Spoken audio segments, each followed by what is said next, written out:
Thank you, Michael. Just because I didn't have this after the Big 12 championship, I just want to recognize some of the players that really had incredible games in the Big 12 championship.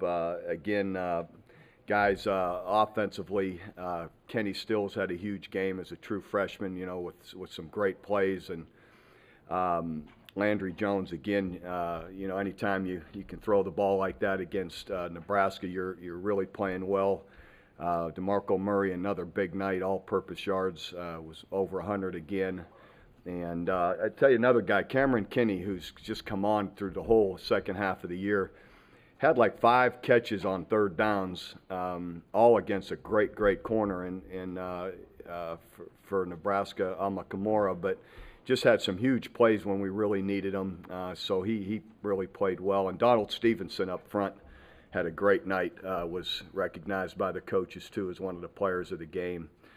Defensively, Travis Lewis comes up with 3 turnovers. The interception in the end zone was a huge play in the game, and then recovers a couple fumbles. And Price Macon, a older fifth-year senior guy that's been knocked out of a couple of seasons of play because of some injuries, comes in and had a career night with 5 tackles for loss, 3 sacks, 2 forced fumbles. It's just really pleasing as a coach to watch a guy like Price to come in and at the end of his career and to make an impact like he did was really special. DeMontre Hurst really had a great night covering, along with several other guys. And then, it's positive to see Jimmy make 2 fourth-quarter field goals when we had to have them.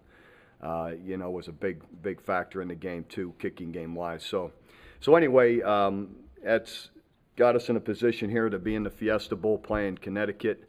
Randy Edsel and his staff have done an excellent job there. When you look at they're 8-4, but you look at what we look at is they made a quarterback change there after the Louisville game, and Fraser's come in number 10 for them and has won 5 straight football games. So everybody talks about what guys' records are, but everyone, to me, it's all what is everyone doing at the end of the year. And these guys are on a 5-game winning streak, playing really well. They've got an All-American running back who Todman, who does a great job running a football, physical team, well-disciplined football team. And again, a team that just 2 games ago also, you look at like opponents, just played Cincinnati and beat Cincinnati by 21 points. So again, they're really playing well, and a very good and solid football team, and a well-coached football team. So it'll be a challenge, like they always are. Anytime you're playing another champion of another conference, those are tough games. And so far we've had a good few days of practice. We only have one guy to this point that's injured that changes where we played our last game, and that's Roy Finch. Had a reoccurrence of his hairline fracture in his foot that he had to have some pins put in, and the doctors estimate he'll be out 6 to 7 weeks, and then he'll be able to return to workouts and play. So hopefully we could stay healthy through this time. Our players will practice through tomorrow, and then we will give them a few days to go home, enjoy Christmas break with their families, and we rejoin back out in Phoenix on the 26th. What we've done this week, up until they left, we've had a normal game week of Monday through Thursday practice like we would getting ready for a game. And so after tomorrow's practice, which would complete a Thursday practice, our game plan will be installed, and then we'll go back through it when we get out to the bowl game. We'll go back through a normal Monday through Friday routine leading up to the game. Could you talk about your decision to go with the co-offensive coordinators and how you envision that? With promoting Josh Heupel and Jay Norvell to co-offensive coordinators, I feel it gives us the best opportunity to continue with the direction our offense has been in, to work to our players, what they do best. I think we have always done a good job here of working to what our players do best and complimenting them. And I feel, Jay and Josh understand what we have. They understand our personnel, what we're able to do well, what maybe we're not, and gives us the best opportunity to maximize our players' talents and work our offense the way we have been working it. And I say that because we've had multiple offensive coordinators here through the years. And I want this to be the right way, but we've won, 7 Big 12 championships with 6 quarterbacks. And that says a lot about our ability to continue our system, maximize our quarterbacks and other guys around them, their potential, their ability, and play to it.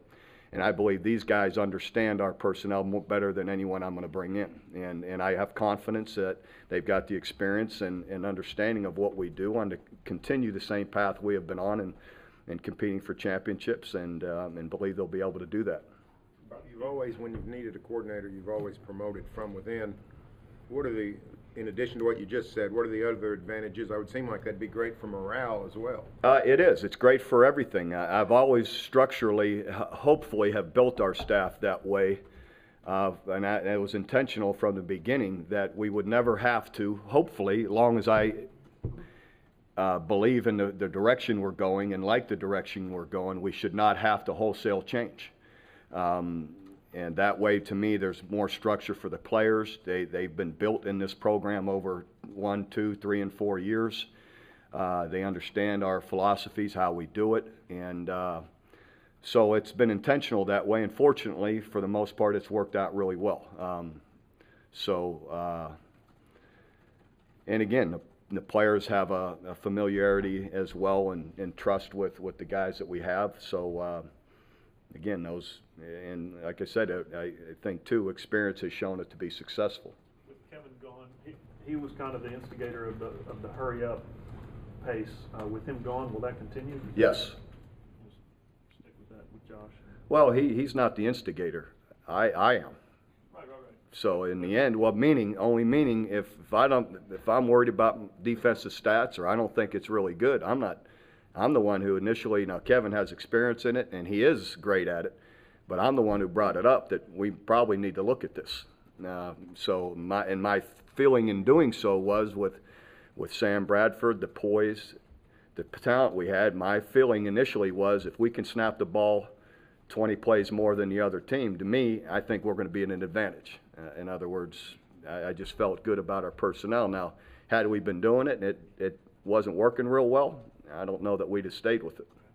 Have y'all figured out whether Josh is going to go to the booth or stay down on the sidelines? Not yet.